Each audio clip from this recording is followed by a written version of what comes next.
মুজিবুর রহমান সাহেব শেখ সাহেব উপস্থিত ধারাবাহিক বয়ান চলবে, আমরা শুনবো না ইনশাল্লাহ? সব বসবো না? বসবো তো ইনশাল্লাহ? শেষ পর্যন্ত বলবো না নি?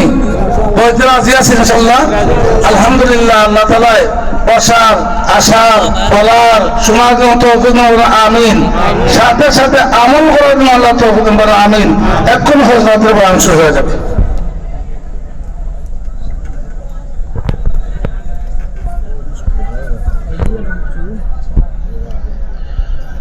আসসালামু আলাইকুম ওয়া রাহমাতুল্লাহি ওয়া বারাকাতুহু।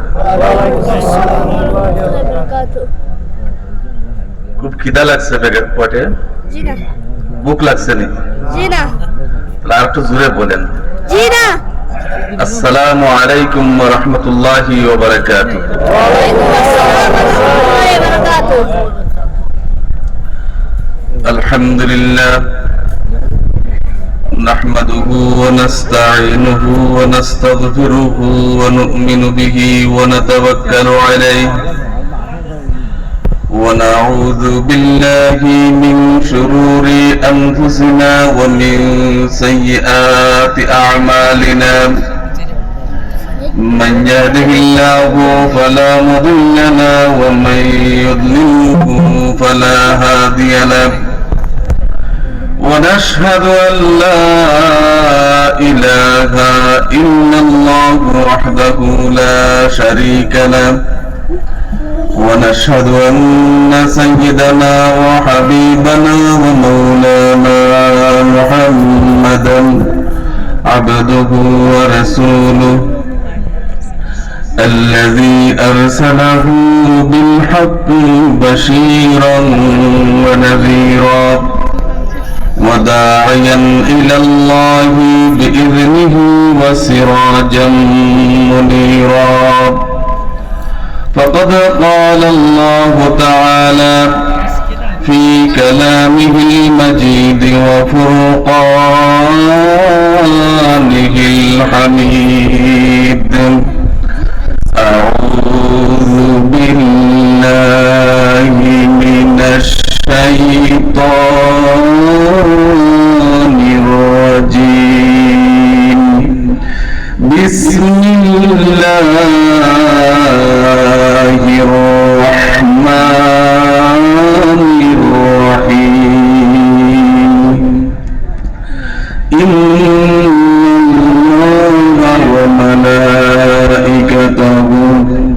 يصلون على النبي يا أيها الذين آمنوا صلوا عليه وسلموا تسليما اللهم صل على سيدنا مولانا محمد وعلى آل سيدنا مولانا وسلم জবান খুলে মহব্বতের সাথে তেজ দীপ্ত ঈমান নিয়ে উচ্চ স্বরে আমরা পড়ি আল্লাহুম্মা সাল্লি আলা সাইয়্যিদিনা মাওলানা মুহাম্মদ ওয়া আলা আলি সাইয়্যিদিনা মাওলানা ওয়াসাল্লাম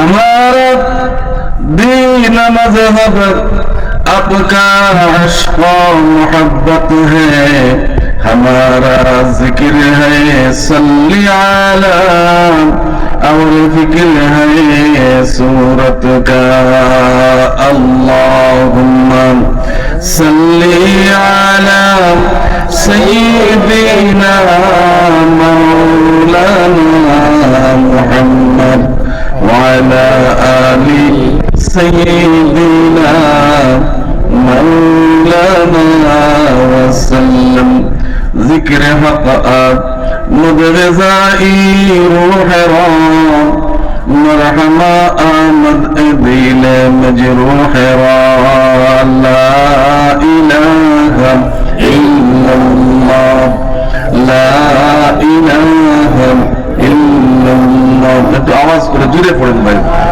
লা ইলাহা ইল্লাল্লাহ লা ইলাহা ইল্লাল্লাহ লা ইলাহা ইল্লাল্লাহ লা ইলাহা ইল্লাল্লাহ লা ইলাহা ইল্লাল্লাহ লা ইলাহা ইল্লাল্লাহ লা ইলাহা ইল্লাল্লাহ লা ইলাহা ইল্লাল্লাহ লা ইলাহা ইল্লাল্লাহ লা ইলাহা ইল্লাল্লাহ লা ইলাহা ইল্লাল্লাহ মুহাম্মাদুর রাসূলুল্লাহ।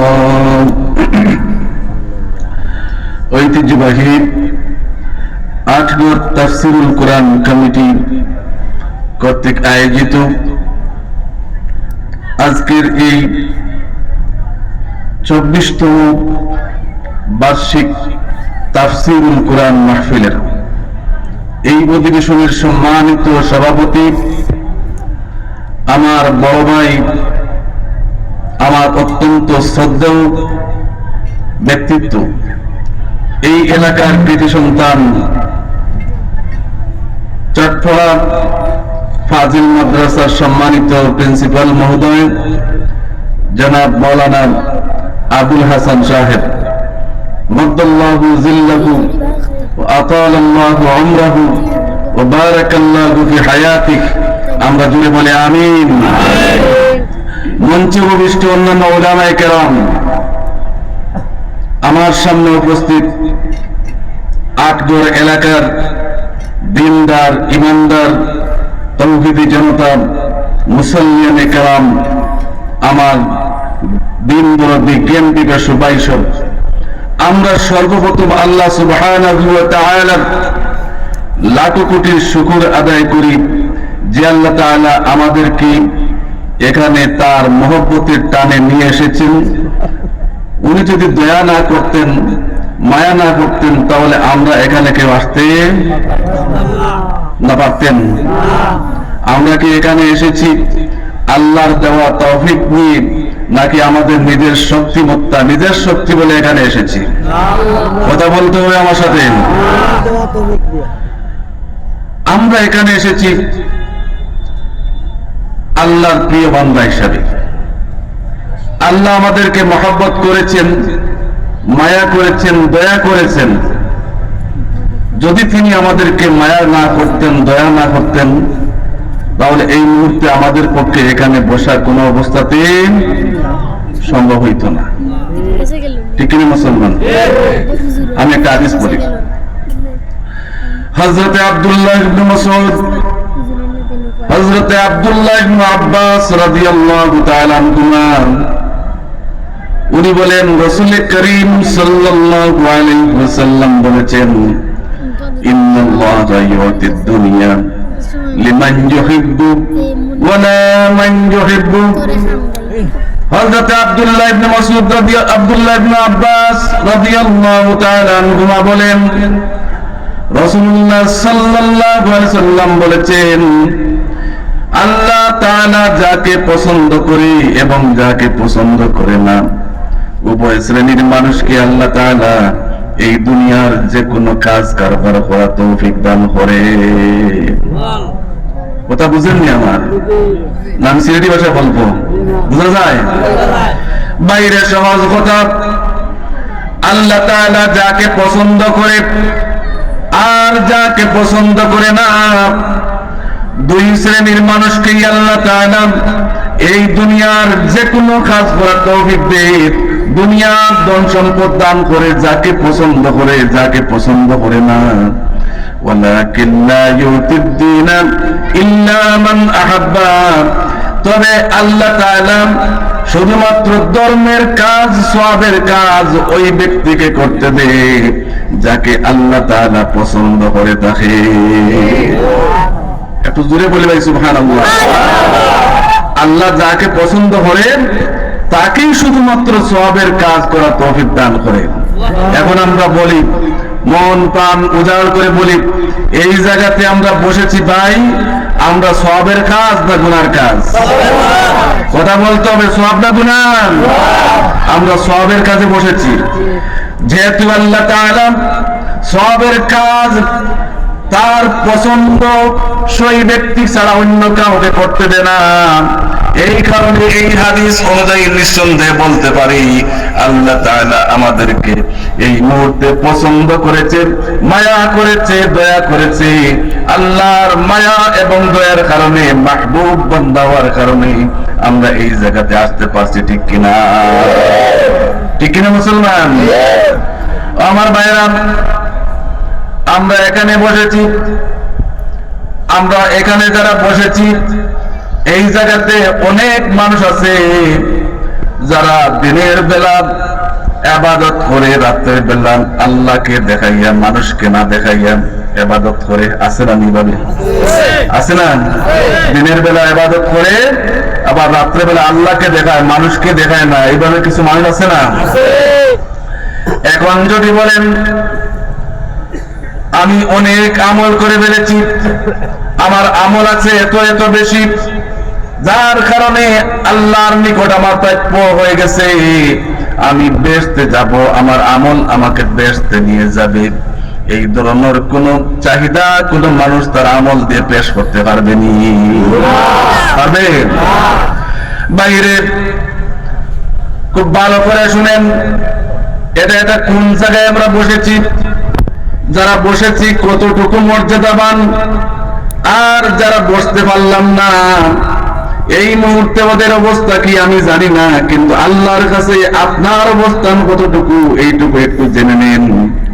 আমার ভাইরা, রাসূলুল্লাহ সাল্লাল্লাহু আলাইহি সাল্লাম একদিন ওয়াজ করেন, এই ধরনের আপনারা যারা আমার সামনে বসা সাহাবায়ে কেরাম রাসূলুল্লাহর সামনে, এমন সময় রাসূলুল্লাহ সাল্লাল্লাহু আলাইহি সাল্লাম বললেন, লান ইউদখিলাল জান্নাতা আহাদু আমালুহু। রাসূলুল্লাহ সাল্লাল্লাহু আলাইহি সাল্লাম বলেন যে লান ইউদখিলাল জান্নাতা, জান্নাতে প্রবেশ করাইতে পারবে না, আহাদান কোন মানুষকে, আমালুহু তার আমল, জান্নাতে কোন মানুষকে তার আমল ঢুকাইতে পারবে না। রাসূলুল্লাহ এই কথা ঘোষণা করলেন। হাদিসটা শুনেন, বুখারী শরীফের দ্বিতীয় খণ্ডে আছেন। আল্লাহ রাসূল সাল্লাল্লাহু আলাইহি সাল্লাম যখন ঘোষণা দিলেন কোন মানুষের আমল তাকে জান্নাতে ঢুকাইতে পারবে না, এই কথা শোনার পরে বলেন তো সাহাবাদের অবস্থা ঠিক আছে নি? কথা বলেন, চিন্তায় পড়ছেন না সাহাবায়ে কেরাম? সাহাবায়ে কেরাম হয়রান, চিন্তায় পড়ে গেলেন। আমল যদি জান্নাতে ঢুকাইতে পারে না, তাহলে আমরা তো মানুষ, আমাদের ভুলও আছে, ত্রুটিও আছে, আমাদের দোষে গুণে মানুষ, আমরা আবার জান্নাতে যাইব কেমনে? এই কারণে সাহাবায়ে কেরাম রিদওয়ানুল্লাহি তাআলা আলাইহিম আজমাইন রাসূলুল্লাহ সাল্লাল্লাহু আলাইহি সাল্লামকে প্রশ্ন করলেন, ওয়ালা আনতা ইয়া রাসূলুল্লাহ, আল্লাহ রাসূল আপনি তো এমন মানুষ যার আগেও কোনো গুনাহ নাই, পরেও কোনো গুনাহ নাই, আর আপনি রাত্রিবেলা এত বেশি ইবাদত করেন, এত বেশি বেশি ইবাদত করেন, দিনের বেলা রাত্রে দাঁড়াইয়া থাকার কারণে পা ফুলে যায়, এই কারণে দিনের বেলা জুতার মধ্যে আপনার পা ঢুকে না, এত বেশি ইবাদত আপনি করেন, আল্লাহ রাসূল আপনিও কি আপনার ইবাদত দিয়ে জান্নাতে যাইতে পারবেন না? রাসূলুল্লাহ সাল্লাল্লাহু আলাইহি সাল্লাম উত্তর দেন, ওয়ালা আনা।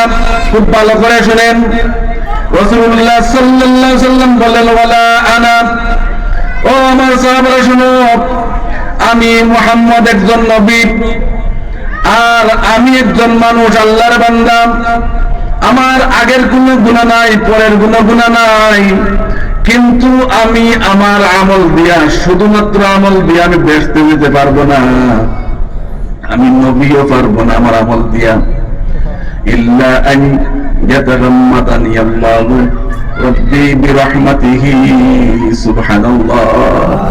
তবে রে সাহাবারা শুনো, আমার আল্লাহ তাআলা তার রহমত দিয়ে ডাকিয়া দিয়েছেন, আমার আল্লাহ তাআলা আমার উপরে রহমত দান করেছে, আল্লাহর রহমতের কারণে আমি বেহেশত থেকে যাব, আল্লাহ তাআলা তার রহমত দিয়ে আমাকে পার করে দিয়েছে, আমি আমার আমল দিয়েও আমি বেহেশতে যেতে পারবো না। এখন চিন্তা করেন ভাই, যদি মুহাম্মদুর রাসূলুল্লাহ সাল্লাল্লাহু আলাইহি সাল্লাম উনিও যদি তার আমল দিয়ে বেহেশতে যাইতে না পারেন, তাহলে আপনার আমার মতো সেগুলি মানুষ বেহেশতে যাইতে পারবনি? তাহলে রাসূলুল্লাহ এখানে কি বুঝাইলেন? আমি আমার আমল দিয়েও পারবো না, আমাকে আল্লাহ তাআলা পার করে দিয়েছেন তার রহমত দিয়া। যার কারণে ভাই একটা শিক্ষা হয়ে গেল, যে যত বেশি আমল করি না কেন, যে যত বেশি আমল করি না কেন, আপনার আমার আমলের সাথে যদি রহমত না থাকে, তাহলে যত বেশি আমল হোক না কেন, আল্লাহর রহমত ছাড়া কোনো ব্যক্তি বেহেশতে ঢুকতে পারবে না। তাহলে বেহেশতে যেতে কয়টা লাগবে? কয় জিনিস? কথা বলেন, আমার কথা বুঝেন না আপনারা? বেহেশতে যেতে কয়টা জিনিস লাগবে? দুইটা জিনিস লাগবে, আমলও লাগবে এবং আমলের সাথে কি লাগবে? যদি আমল না থাকতো তাহলে রাসূলুল্লাহ আমলের প্রয়োজন ছিল? প্রয়োজন ছিল? আমার ভাইরা, আমলের প্রয়োজন আছে, কিন্তু শুধু আমল দিয়ে পারবে না, আমলের সাথে থাকতে হবে রহমত। ও আমার ভাই, ভালো করে শুনো, সারাদিন আমল করলাম, কিন্তু সেই আমলের সাথে রহমত থাকলো কিনা সেই গ্যারান্টি আমি পাই না। কিন্তু রে ভাই, এইটা এমন একটা জায়গা যেখানে বসলে একসাথে দুইটা জিনিস হয়, একটা হইল আমল আর আরেকটা হইল রহমত। দুইটা জিনিস একই সাথে পাওয়া যায়, এই জায়গাতে বসলে কোনো সন্দেহ নাই।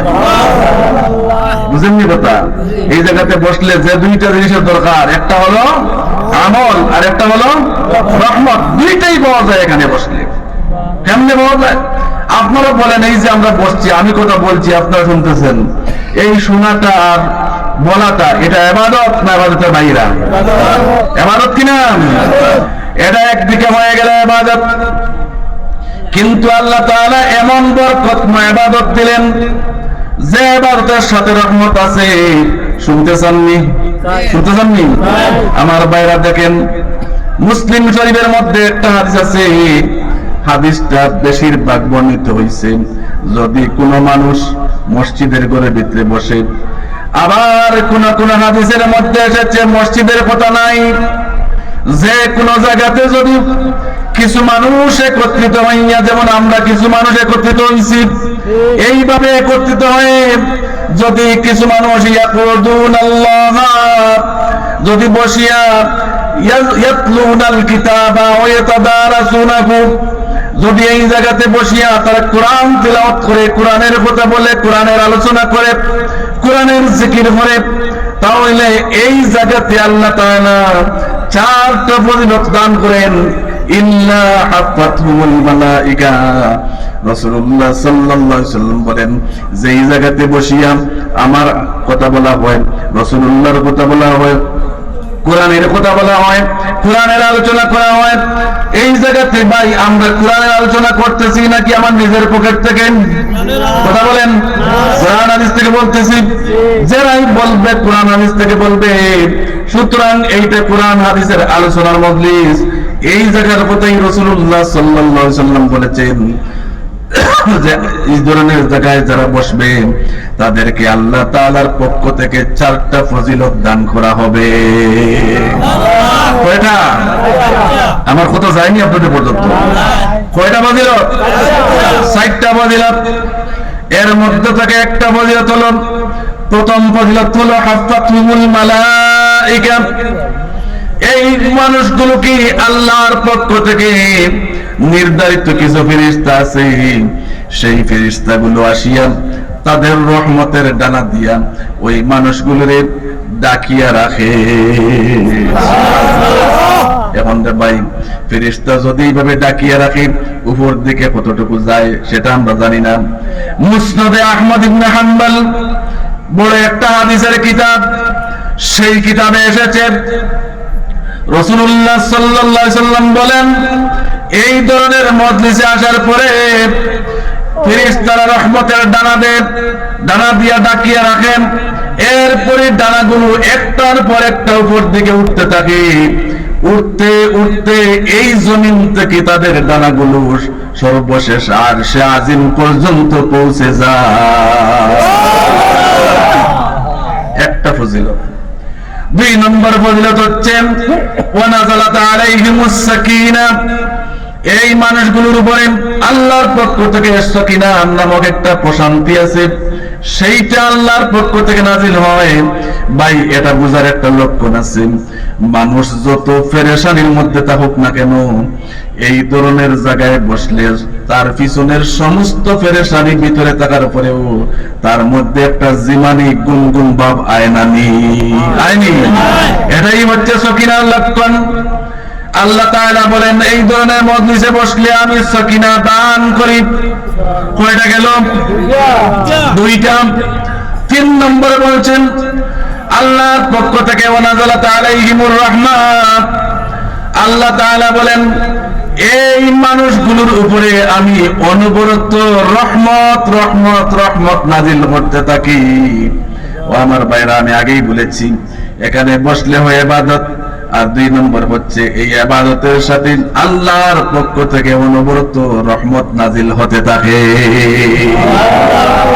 আমার ভাইরা, ব্যস্ত যাইতে হইলে 2টা জিনিস লাগে, একটা হচ্ছে আমল আর আরেকটা হচ্ছে আল্লাহর রহমত, ঠিক কিনা? এই 2 জিনিস ছাড়া ব্যস্ত যাওয়া যাবে না। কিন্তু ভাই এমন একটা জায়গায় এখন আমরা বসলাম, এই জায়গাতে বসলে একসাথে হয়ে গেলে ইবাদত, আবার সাথে সাথে এখানে আসলে হয় রহমত, ঠিক কিনা? সুতরাং আল্লাহ তাআলা এত বরকতময় একটা মজলিসে আমাদেরকে বসার তৌফিক দিবেন, আমরা শেষ পর্যন্ত বসবো রাজি আছি নি ভাই? এখানে সুসংবাদ শেষ না, গেছে কয়টা? 3টার কথা বলছি। 4 নম্বরটারে ভাই আরো মারাত্মক, আমাদের পক্ষে এত মহান। ওয়াযাকারাহুমুল্লাহু ফীমান ইনদাহু, 4 নম্বর ফজিলত হচ্ছে আল্লাহ তাআলা এই মজলিসে আসলে যে মানুষগুলো আয় বসে, ওদের ব্যাপারে আরশে আজিমে তার নিকটবর্তী যত ফেরেশতা আছে, আরশে আজিমে তার নিকটবর্তী ফেরেশতাগুলোর সাথে আমাদের নাম আল্লাহ তাআলা স্মরণ করতে আছে। সুবহানাল্লাহ। ভাই আর কি চাই? এই যে কিছু সময় আগে আমরা এশার নামাজ পড়েছি, ঠিক কিনা? ঈমান আনার পরে সবচেয়ে বড় ইবাদত হচ্ছে নামাজ, হাসানি। কিন্তু এই যে নামাজ আমি মসজিদে পড়লাম, আমার বিশ্বাস আল্লাহ তাআলা কবুল করছেন, এটা আমার বিশ্বাস। কিন্তু আল্লাহ তাআলা আমার এই নামাজটা কবুল করিয়া আরশে আজিম থেকে আমার নাম ধরছেন, এমন কোন গ্যারান্টি কোন কেউ দিতে পারবানি? পারবানি? পারতাম না। কিন্তু রাসূলুল্লাহর হাদিস অনুযায়ী রে ভাই, এই জায়গা এমন একটা জায়গা যে জায়গাতে আসলে আল্লাহ আরশে আজিম তাকে নাম নে, এতে গ্যারান্টি আছে। আসেনি? আল্লাহ তাআলা আমাদের নাম নে ভাই। ওয়াযাকারাহুমুল্লাহু ফীমান ইনদাহু, আল্লাহর কাছে যত ফেরেশতা আছে সব ফেরেশতাদের সামনে আমাদের নাম জিকির করতে আছে। অমুকের ছেলে অমুক, অমুকের ছেলে অমুক এখানে বসে আছে। ফেরেশতাদের যেই ইয়াতাবাহা, আল্লাহ তাআলা গর্ব করে বড়াই করে এবং বলতে চায় ফেরেশতারা, তোমরা তো একদিন বলেছিলা ওরা দুনিয়াতে গেলে মারামারি করবে, লড়াই করবে, ফিতনা করবে, হিংসা করবে, বিদ্বেষ করবে। আজ তারা সবকিছু ভুলে গিয়ে এই কনকনে শীতের মাঝে গভীর রাত্রে তারা আমি আল্লাহ তাআলাকে খুশ এবং রাজি করার জন্য তারা সবাই বসে গেছে। এই আলোচনাই আল্লাহ করতেছে। সুতরাং আমার ভাইয়েরা, আমরা দুনিয়াতে একটা বেদামি জায়গা, যে জায়গার কোনো দাম নাই, আল্লাহর কাছে কোনো দাম নাই, একটা বেদামি জায়গার ভিতরে আমরা বসে আছি। এই বেদামি জায়গার ভিতরে বসিয়ে আমরা আল্লাহর নাম নিতে আছি। এই জায়গার কোনো দাম আল্লাহর কাছে আছে নি ভাই? আছে নি? আল্লাহর কাছে কোনো দাম নাই। কথাটা সঠিক না? আছে, কথাটা সঠিক নাই। আল্লাহর কাছে এই জায়গার কোনো দাম নাই। আমার মুখ থেকে বলতেছি না, বলবো। দেখেন আল্লাহ তাআলা কি বলছেন। আল্লাহ তাআলা বলছেন, যদি এই তামাম দুনিয়ার দাম যদি আমার কাছে মশার দানার পরিমাণ দাম থাকতো, তাহলে আমি আল্লাহ একটা কাফিররেও এই পৃথিবীতে খাইতে দিলাম না অনেক। এখন বলেন তো মশার ডাকনা দানা, দানার কোনো দাম আছে নি? বলেন, আস্ত পৃথিবীর সমস্ত মশা যদি একত্রিত করে বাজারে নিয়ে তুলেন, তাহলে কোন পাগল কিনবে? এটা কিনবে?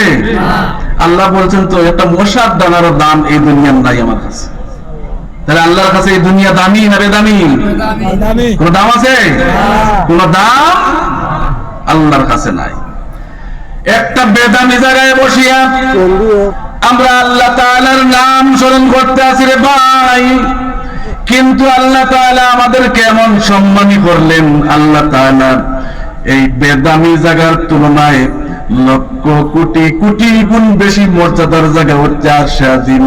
সেই মর্যাদাবান জায়গায় বসিয়া আল্লাহ তাআলা আপনার আমার নাম নিতে আছে। তাহলে আমরা বুঝতে পারি এই জায়গাটা এই মুহূর্তে কার সাথে সম্পর্কিত? কার সাথে? যদি আমি এখান থেকে উঠে যাই তাহলে কার থেকে সম্পর্ক চাললাম? কার থেকে? আল্লাহ থেকে সম্পর্ক চাললাম। আমরা কি এমন বেওকুফ হব, এমন বেবুঝ হব যে আমি আমার আল্লাহর সম্পর্ক ছেড়ে আমি এখান থেকে চলে যাব? রাজি নি কেউ? রাজি আছেন নি? আমার ভাইরা, রাজি থাকবো না। আমরা আল্লাহর সাথে সম্পর্ক করতে চাই, ঠিক কিনা বলেন? ও ভাই শুনেন, আল্লাহ আপনাকে সুযোগ দিয়েছেন, এখানে এসেছেন। আল্লাহ চাইলে তো কোন রূপ দিয়া অথবা আপনারে কোন বিপদ দিয়া কোন সমস্যা দিয়া মুবতলা রাখিয়া সমস্যাগ্রস্ত করিয়া এই জায়গা তাকিয়া আল্লাহ তাআলা আপনারে বিরত রাখতে পারতা কিনা? কিন্তু সেইটা আল্লাহ করেন নাই। আপনার মতো বহু ভালো মানুষ আশেপাশে চলাফেরা করতেছেন, আপনার মতো বহু সুস্থ মানুষ তার ঘরের মধ্যে শুয়ে আছেন, কিন্তু সেই জায়গাতে আপনি না বসিয়া ঘরের মধ্যে না তাকিয়া কষ্ট স্বীকার করিয়া এই জায়গাতে বসিয়াছেন শুধুমাত্র এই জায়গার গুরুত্ব আপনি বুঝুন বলিয়া, ঠিক না? এই কারণে শাহির বর্মান কদ্রগল বুলবুল বেদানত ইয়া বেদানত শাহপুরি, কদ্রগল বুলবুল বেদানত ইয়া বেদানত শাহপুরি, কদর জৌহর শাহ বেদানত ইয়া বেদানত জৌহরি। আমার ভাইরাম, ফুল বাগানের কদর কোন পাখির তুলনায় যে কোনো পাখি বুঝে না। বুলবুলি যেটা আছে সেইটাই ফুলের খবর বুঝে, ঠিক কিনা? তার কারণে ফুল বাগান যেখানে আছে বুলবুলিকে সেখানে পাওয়া যায়, অন্য পাখিকে পাওয়া যায় না, কারণ এই বাগানের কদর তার কাছে আছে। আছে কিনা? আল্লাহ, আমার বান্দা, আল্লাহর বান্দারা শুনো, এই যে মাজলিস যেটা আছে এটা একটা মণিমুক্তা। এখানে আসলে মণিমুক্তা পাওয়া যায়। আমি দুনিয়ার মণিমুক্তার কথা বলতেছি না, আখিরাত করতে গেলে যে মণিমুক্তার কথা আছে সেইটার কথা আমি বলতেছি। ও আমার ভাইরা, কবি বলতেছেন দুনিয়ার মণিমুক্তা যেটা আছে, সোনা দানা যেটা আছে, এইটার খবরও সবাই রাখতে পারে না। রাজা বাদশাহ যারা আছে আর যারা সোনার কারবার করে, সোনা গড়ে যারা, এদের কাছে সোনার যেভাবে কদর আছে অন্যর কাছে, আপনার আমার কাছে সোনার ঠিক তদ্রুপ কোনো কদর নাই। আচ্ছা কিনা? আচ্ছা কিনা? আপনার যারা সোনার আসেনি, সোনার যে সোনা গোড়ায় আসেনি, জানি না আপনাদের কাছে প্রবাদ আসেনি, আমাদের এলাকায় আছে যে সোনারের কাছে যদি তার মায়েরও একটা ফ্যান দেওয়া হয় এখান থেকে চুরি করে রাখে। রাখেনি? কেন? সে বুঝে এটা বড় মূল্যবান, এটার থেকে যদি প্রত্যেকটা থেকে সামান্য সামান্য আমি রাখতে পারি, এক সময় বড় একটা টুকরা হবে, আর সেই টুকরাটা বাজারে নিয়ে বেচতে এত এত টাকা পাওয়া যাবে। এটাই তো কথা। সুতরাং মণিমুক্তার কদর রাজা বাদশাহ আর যে সোনার কারবার করে তার কাছে আছে, এছাড়া অন্যর কাছে সোনা মণিমুক্তার অত কদর নাই রে ভাই। এই জায়গাতে আসলে যে মণিমুক্তা পাওয়া যায় সেইটার কদর যাদের কাছে আছে তারাই এখানে আসতে পারে, আর এইখানের মণিমুক্তা যারা বুঝবে না তাদের পক্ষে এখানে আসা সম্ভব নয়। আচ্ছা কিনা? সত্য নি? সুতরাং যে আল্লাহ তাআলা আমাদেরকে এখানে বসার, মণিমুক্তা পাওয়ার, ব্যস্তের অধিকারী হওয়ার, সওয়াবের কাজে অংশগ্রহণ করার যে আল্লাহ তাআলা আমাদেরকে সুযোগ করে দিলেন, আমরা আমাদের মন প্রাণ উজাড় করে সমস্ত শক্তি বিয়োগ করে আমরা আল্লাহর সামনে জানিয়ে দেই আলহামদুলিল্লাহ। আরো জোরে বলি আলহামদুলিল্লাহ। আমার ভাইরা, আসুন ভূমিকা আর বেশি কথা বলা ঠিক হবে না। আজকে আপনাদের এই মাহফিলটা হচ্ছে সর্বশেষ অধিবেশন, ঠিক না? এরপরে তো আখেরি দোয়া হবে, এই অধিবেশনে আখেরি দোয়া হবে, এরপরে আমরা যার যার করে চলে যাব। এখন এই জায়গাতে আমার আগে তাজউদ্দিন হামিদি সাহেব বললাম, উনি জজবাওয়ালা গরম বক্তব্য দিয়েছেন। ভাই, আমি এইভাবে গরম বক্তব্য দিতে পারি না। আমি কোরআন হাদিস থেকে সহজ করে যতটুকু পারি কিছু কথা রেখে দেওয়ার চেষ্টা করি, এই অর্থে যে আল্লাহ তাআলা যেন আমাকে সুযোগ দিয়ে এইগুলোর উপরে আমল করার, এবং যাদের কাছে দিয়ে আসলাম তারাও যেন এই কথাগুলোর উপরে আমল করতে পারে। বলি আমিন। ওমা তাওফীকি ইল্লা বিল্লাহ আলাইহি তাওয়াক্কালতু ইলাইহি উনীব। আসুন, আমাকে এই কমিটির পক্ষ থেকে এইটা যাদের কাছে আছে, আপনারা দেখেছেন আমাকে একটা বক্তব্যের বিষয় নির্ধারণ করে দেওয়া আছে। আমি আমার নিজের থেকে কোনো বক্তব্য বিষয় আমি নির্ধারণ করব না। আমাকে যে বিষয় দেওয়া হয়েছে দ্বীনি শিক্ষার গুরুত্ব, দিন শিক্ষা, দ্বীনি শিক্ষা, যে শিক্ষাটা আমরা যাকে এক কথায় ইলম বলি। এই যে স্কুল কলেজে এটা পড়া হয়, এটাকে কি ইলম বলা হয়? আমরা বলি ইলম বলে নি, এটাকে বলি না। মনে ইলম বলে যেটা কোরআন হাদিস ধর্মের সাথে সম্পর্কিত যে জ্ঞান, সেটাকেই আমরা সাধারণত দ্বীনি বিষয় বা দ্বীনি শিক্ষা বলে থাকি। এক কথা ইলম, জ্ঞান অর্জন, যে জ্ঞান অর্জন করলে আল্লাহকে পাওয়া যায়, রাসূলের শাফায়াতের অধিকারী হওয়া যায়, মানুষ মানুষ হিসাবে বসবাস করা যায়, সেই শিক্ষা, এই শিক্ষার গুরুত্ব কতটুকু, এটুকু করলে কি, না করলে কি, এই যে কতটুকু গুরুত্ব আছে এটা, সেই বিষয়টা আমাকে দেওয়া হয়েছে। আমি ইনশাআল্লাহ আজিজ আরো কিছুক্ষণ আপনাদের সামনে কথা বলবো এই বিষয়টা নিয়ে। রাজি আছেন নি আপনারা? আছেন নি? আসুন আমরা কোরআনে কারীম থেকে এই বিষয়টার ব্যাপারে একটা আয়াত বা আয়াত অংশ আমরা তিলাওয়াত করি, যেখান দিয়ে আমরা বুঝবো আল্লাহ তাআলা কি বলেছেন। আউযু বিল্লাহি মিনাশ শাইতানির রাজীম। ইয়ারফা'িল্লাহুল্লাযীনা আমানু মিনকুম والذين أوتوا العلم درجات والله بما تعملون خبير। কোরআন শরীফ আসেনি ভাই? যদি মুখস্থ না থাকে আমি কোরআন দেখে দেখে তিলাওয়াত করব। এই আয়াত আছে তো? আল্লাহ তাআলা বলেন, يرفع الله الذين آمنوا منكم والذين أوتوا العلم درجات। আল্লাহ তাআলা এখানে দুই শ্রেণীর মানুষের কথা বলতেছেন। এক শ্রেণী হচ্ছে তোমাদের মধ্য থেকে যারা ঈমানদার, যাদেরকে ঈমান দেওয়া হয়েছে, যারা ঈমান গ্রহণ করেছে, এই গ্রুপ। আর আরেকটা গ্রুপ হলো উতুল ইলমা দারাজাত। আরেকটা শ্রেণী হলো যাদেরকে ইলম দেওয়া হয়েছে, জ্ঞান দেওয়া হয়েছে, ধর্মীয় জ্ঞান যাদের আছে, ইলম যাদের আছে, এদেরকে আল্লাহ তাআলা মর্যাদাবান করেন। এই দুনিয়াতে আল্লাহ তাআলা এদেরকে সম্মান আর মর্যাদা দিয়ে থাকেন। উতুল ইলমা দারাজাত, আল্লাহ তাআলা এদের দরজা বুলন্দ করেন, এদেরকে আল্লাহ তাআলা মর্যাদা দিয়ে থাকেন। ওয়াল্লাহু বিমা তা'মালুনা খাবীর। আর আল্লাহ তাআলা বলেন তোমরা এই দুনিয়ার জীবনে যা কিছু করো, ও আমার বান্দারা, দুনিয়াতে যা কিছু করো না কেন আল্লাহ তাআলা এই সব কিছুর ব্যাপারে ওয়াকিফ, সব আল্লাহ তাআলা জানেন। আমি যে আয়াত তিলাওয়াত করলাম এখানে ইলমের কথা আছে নি ভাই? আছে।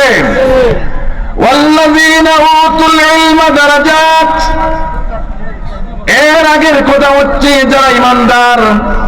আর আল্লাহ তাআলা 2 নম্বরে বলেছেন যাদেরকে আমি দ্বীনি জ্ঞান দিয়েছি, ইলম দিয়েছি, ওদেরকে আমি মর্যাদা দিয়ে থাকি, ওদের মর্যাদা আছে, দুনিয়াতেও আছে, আখিরাতেও আছে। ভাই একটু আলোচনা করে দেখি, আল্লাহ তাআলা যাদেরকে এই দুনিয়াতে ইলম দিয়েছেন, জ্ঞান দিয়েছেন, তাদের মর্যাদা কতটুকু সেইটুকু আমরা একটু যাচ বিচার করে দেখি। যদি আমরা এইটুকু বুঝতে পারি আল্লাহ তাআলা যাদেরকে ইলম দেয় তাদেরকে মর্যাদা দিয়ে থাকি, তাহলে সেই পথে চলা আমাদের পক্ষে সহজ না কঠিন? সহজ না কঠিন? সহজ হয়ে যাবে। আমার ভাইরা আসুন, আমরা এই মানব সৃষ্টির প্রথমে চলে যাই, দেখবেন এখানে ইলমের কি গুরুত্ব দেওয়া হয়েছে, জ্ঞানের কি গুরুত্ব দেওয়া হয়েছে। ভাই মানব জাতির শুরুতে, আমরা যে এই দুনিয়াতে আছি আমাদের শুরুতে কি বলেন? আমাদের শুরুতে কি আল্লাহ? আমাদের শুরু কি আল্লাহ? আমাদের শুরুতে হচ্ছে আদম আলাইহিস সালাতু ওয়াস সালাম। আল্লাহ তো সৃষ্টিকর্তা, উনার শুরুও নাই শেষও নাই। না শুরু আছে? উনার শুরুও নাই শেষও নাই। আমাদের শুরু আছে, শেষও আছে। আমার ভাইরা খুব ভালো করে শুনো, আমরা হলাম সেই জাতি, আল্লাহ তাআলা আমাদেরকে ঈমান দান করেছেন। প্রত্যেকে যারা আছে এখানে ঈমান আছে না নাই? আছে। কিন্তু ইলম থাকতেও পারে, নাও থাকতে পারে, ঠিক কিনা মুসলমান? আমার ভাইরা, আল্লাহ তাআলা আমাদেরকে এই দৌলতে ঈমান দান করেছেন, এই গুণটা আমাদের মাঝে আছে। কিন্তু ভাই 2 নম্বর যে গুণ, সেই গুণটা এত মহান, এত মর্যাদাবান, এত গুরুত্বপূর্ণ একটা গুণ, আল্লাহ তাআলা সেই গুণ দিয়ে মানব জাতিকে তার শুরুতেই আল্লাহ তাআলা সেই গুণ দিয়ে মানব জাতিকে সম্মানিত করেছে। মানুষের শুরুই হচ্ছে ইলম দিয়ে, মানুষের মর্যাদা শুরুই হয়েছে ইলম দিয়ে, ঠিক কিনা মুসলমান? আমি ঘটনা বলি, যে ঘটনাটা আপনারা অন্যভাবে শুনেছেন, আজকে এখানে ইলমের সাথে লাগান। আল্লাহ তাআলা বলেছেন যাকে আমি ইলম দেই তাকে সম্মানিত করি, তাকে মর্যাদাবান করি। এই কথা কোরআনে আছে। দেখেন আল্লাহ তাআলা আমাদের শুরুতে আমাদেরকে ইলম দিয়ে কিভাবে মর্যাদাবান করেছেন। ও আমার ভাইরা, আমরা উত্তম না ফেরেশতারা উত্তম? কথা বলেন। আমরা উত্তম। এটা পাইলেন কিভাবে? ওই যে ফেরেশতারা সিজদা করে আমাদের কাছে সারেন্ডার করছেন, আল্লাহ তাআলা আমাদেরকে সেই জায়গাতেই আমাদেরকে ফেরেশতাদেরকে উন্নত করে দিয়েছে, ঠিক কিনা? কিভাবে দিল? কি জন্য দিল? সেই জায়গাতে ওই ইলম কাজ করেছে, দিনী জ্ঞান সেই জায়গাতে কাজ করেছেন। আল্লাহ তাআলা যখন বেহেশতের মধ্যে আদমকে সৃষ্টি করলেন, ভাই আদম আলাইহিস সালামকে সৃষ্টি করার পরে কোরআনে কারীমের প্রথম দিকে আছেন ওয়া আল্লামা আদামাল আসমাআ কুল্লাহা, আছেন এটা? আল্লাহ তাআলা আদম আলাইহিস সালামকে জ্ঞান দিলেন। ওয়া আল্লামা আদামাল আসমাআ কুল্লাহা। আল্লাহ তাআলা এই দুনিয়াতে জাগতিক বিষয়ের নাম যেগুলো আছে, অর্থাৎ জ্ঞান যেটা আছে, আল্লাহ তাআলা আদম আলাইহিস সালামকে শিখিয়ে দিলেন। সুম্মা আরাদাহুম আলাল মালাইকা। এরপরে আল্লাহ তাআলা আদম আলাইহিস সালামকে যে বিষয়ের জ্ঞান দিলেন, যে বিষয়গুলোর ইলম আল্লাহ তাআলা আদম আলাইহিস সালামকে দিলেন, সেই বিষয়গুলো, সেই জিনিসগুলো আল্লাহ তাআলা ফেরেশতাদের সামনে পেশ করলেন। পেশ করে বললেন, ও আমার ফেরেশতারা, আম্বিউনি বিআসমাই, ও আমার ফেরেশতারা শোনো, বিআসমাই হাউলা, আমি এই যে তোমাদের সামনে যে জিনিসগুলো তুলে ধরলাম, এই জিনিসগুলোর নাম কি তোমরা আমার কাছে বলো। আমার ভাইরা সেই দিন আদম আলাইহিস সালামের সামনে আর আল্লাহর সামনে ফেরেশতারা সেই দিন সারেন্ডার করেছিল, বলছিল قالوا سبحانك لا علم لنا إلا ما علمتنا إنك أنت العليم الحكيم أصل كنجيبهم قالوا سبحانك لا علم لنا إلا ما علمتنا إنك أنت العليم الحكيم তারা সেই দিন স্বীকার করলো আমার আল্লাহ তাআলা তুমি যে বিষয় আমাদেরকে জানাও সেই বিষয় ছাড়া তো কোনো জ্ঞান আমাদের থাকে না। সুবহানাকা আপনি পবিত্র, লা ইলমা লানা ইল্লা মা আল্লামতানা আমাদের তো যেটা জানাও সেইটাই আমরা জানি, তুমি আমাদেরকে যা কিছু জানাও না সেইগুলোর কোনো ইলম বা জ্ঞান আমরার কাছে থাকে না। ফেরেশতারা ইলম পায় নাই, সেই বিষয়গুলোর ইলম ফেরেশতারা পায় নাই, যার কারণে নাম বলতে পারে নাই। এই ঘটনাগুলো ভাই ব্যস্ত করতেছে আদম আলাইহিস সালামের শুরুতে। ও আমার ভাইরা শুনো, এরপরে আল্লাহ তাআলা আদম আলাইহিস সালাম কি বললেন, আদম আনবিউহুম বিআসমা, ও আমার আদম তুমি এই যে বিষয় যেগুলো আছে তোমার সামনে তুলে ধরলাম এইগুলো তুমি তাদের নাম বলো। আদম আলাইহিস সালাম একটা একটা করে সবগুলোর নাম ফেরেশতাদের সামনে বলে দিলেন। সুবহানাল্লাহ, কথাটা আছে না মিশান? আসেনি কোরআন শরীফ?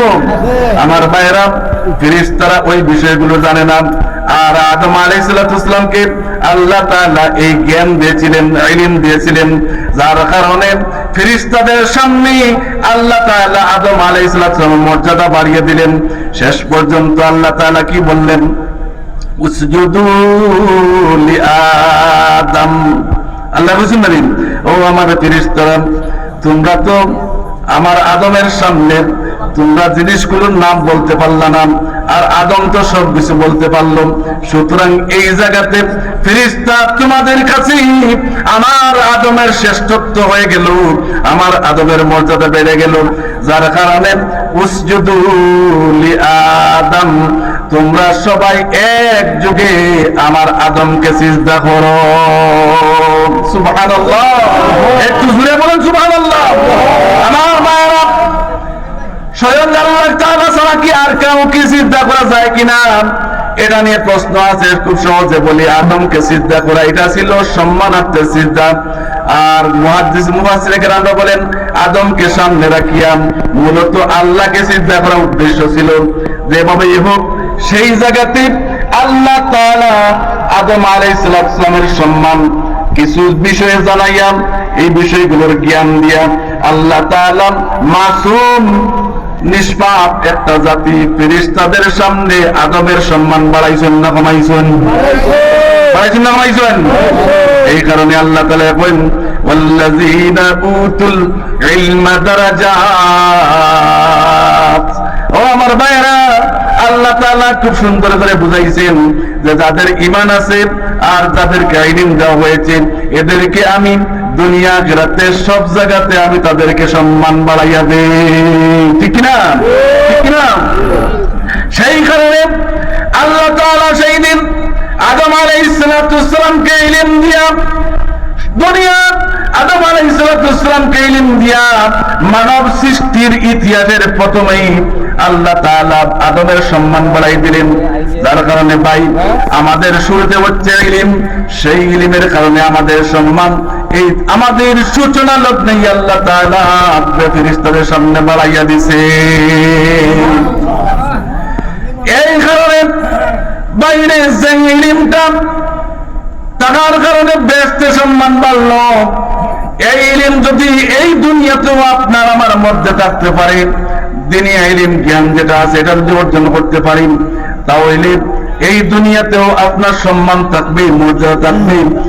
আর আপনি আমি যেদিন মরে যাব এই মরার পরেও এই দিনই জ্ঞানের কারণে আপনি আখিরাতের মধ্যে অসংখ্য অগণিত গুণ বেশি আমরা দুনিয়ার চেয়ে সম্মানিত হব, ঠিক কিনা মুসলমান? আমার ভাইরা দেখেন, আমরা লুকমান আলাইহিস সালামের নাম শুনছি কিনা? কথা বলেন, শুনছিলেন? উনি নবী ছিলেন নাকি একজন পণ্ডিত ছিলেন, জ্ঞানী লোক ছিলেন? মতভেদ আছেন, তবে বেশিরভাগ ওলামাদের কথা হলো উনি নবী ছিলেন না, উনি একজন জ্ঞানী পণ্ডিত লোক ছিলেন, ইলমওয়ালা লোক ছিলেন।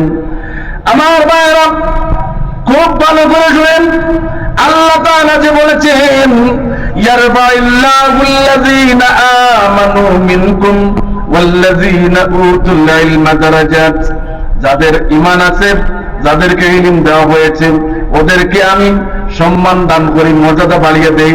আল্লাহ তাআলা দেখেন হযরত লুকমান আলাইহিস সালাম একজন নবী না হওয়া সত্ত্বেও আল্লাহ তাআলা কিভাবে ওনার সম্মান বাড়িয়ে দিয়েছেন। ও আমার ভাইরা শুনো, বেদায়া নিহায়া এই সমস্ত কিতাব সহ ইতিহাসের কিতাব পড়লে পাওয়া যায় লুকমান আলাইহিস সালাম খুব লম্বা মানুষ ছিলেন না, সুন্দর মানুষও ছিলেন না, একজন পরিষ্কার মানুষও ছিলেন না, নাক পেঁচা ছিল, মুখও সুন্দর ছিল না, চেহারাও সুন্দর ছিল না, রঙও সুন্দর ছিল না, একেবারে বেগোড়া একজন মানুষ লুকমান আলাইহিস সালাম ছিলেন। মানুষ দেখলে যে উনি যে এত জ্ঞানী এটা মনে করতো না।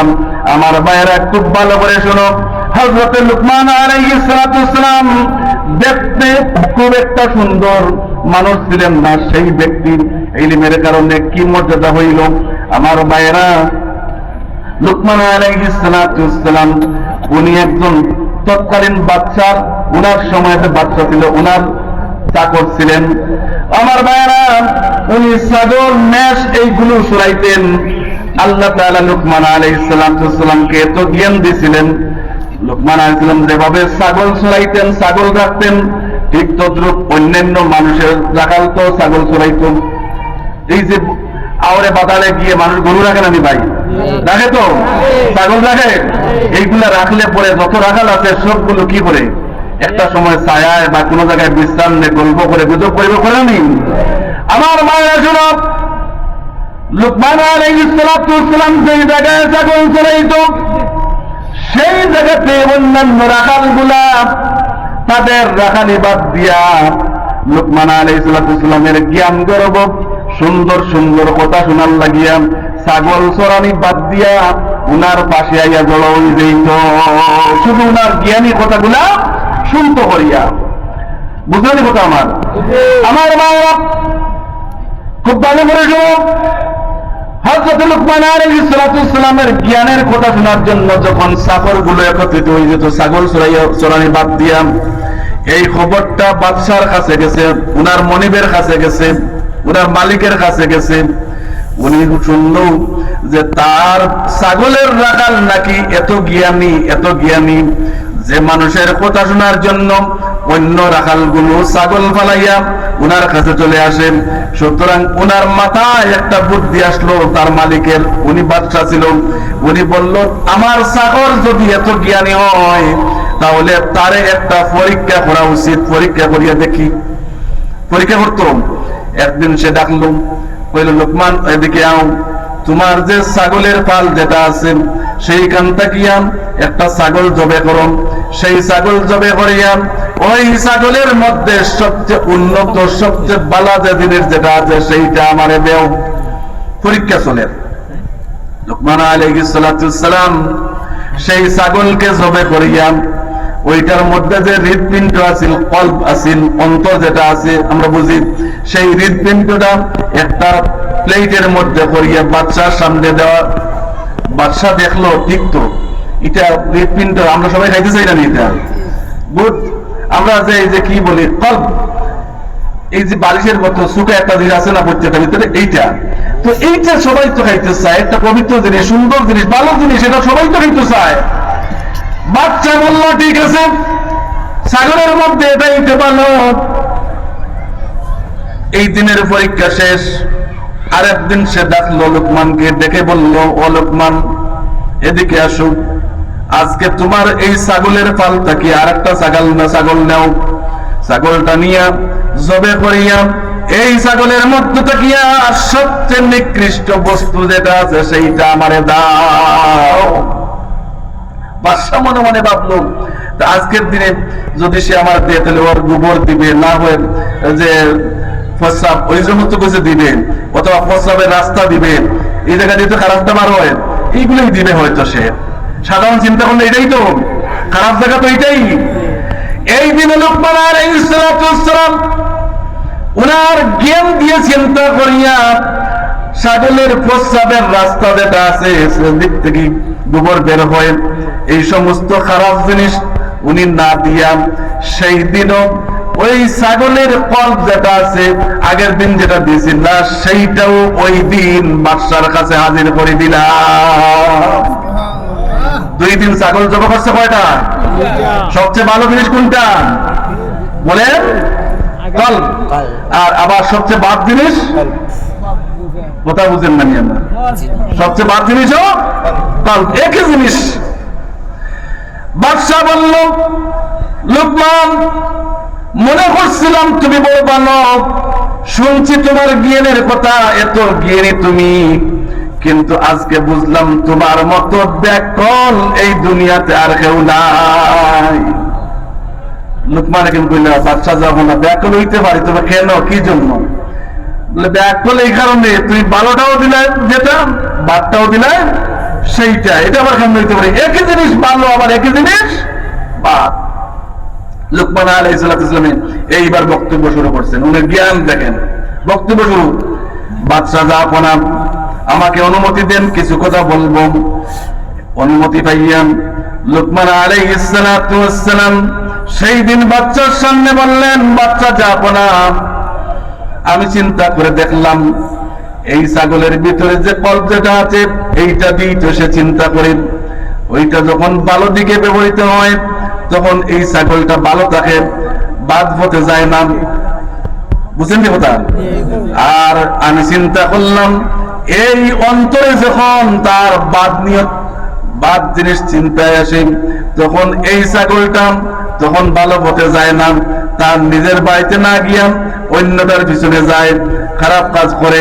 সুতরাং এই দিকটা কি যখন আমি চিন্তা করলাম, দেখলাম এই কল্প থেকে বাদ জিনিস আর কোন জিনিস নাই, ঠিক না? বাচ্চা যা বলা ঠিক তদ্রুপ মানুষের অন্তর, মানুষের অন্তর যতক্ষণ ভালো থাকে, এই অন্তর দিয়ে যতক্ষণ ভালো ভালো চিন্তা করে ভালো জিনিস তার অন্তরের মধ্যে থাকে, তখন সে ঘুষ খায় না, মদ খায় না, বা খারাপ কাজের দিকে পা বাড়ায় না। আর বাচ্চা যাবো না ওই ছাগলের মতো যখন এই অন্তরটা খারাপ হয়ে যায়, অন্তরের মধ্যে কুচিন্তা চলে আসে, খারাপ চিন্তা যখন চলে আসে, তখন ওই ব্যক্তি আর সে ভালো কাজ করে না। ওই খারাপ অন্তরটা খারাপ হয়ে যাওয়ার কারণে তার এই খারাপ অন্তরের কারণে সে মসজিদে যায় না, অন্তরটা খারাপ হয়ে যাওয়ার কারণে সে মদ খাবার দিকে পা বাড়ায়, অন্তরটা খারাপ হয় যার কারণে সে বেশ্যা বৃত্তিতে যায়।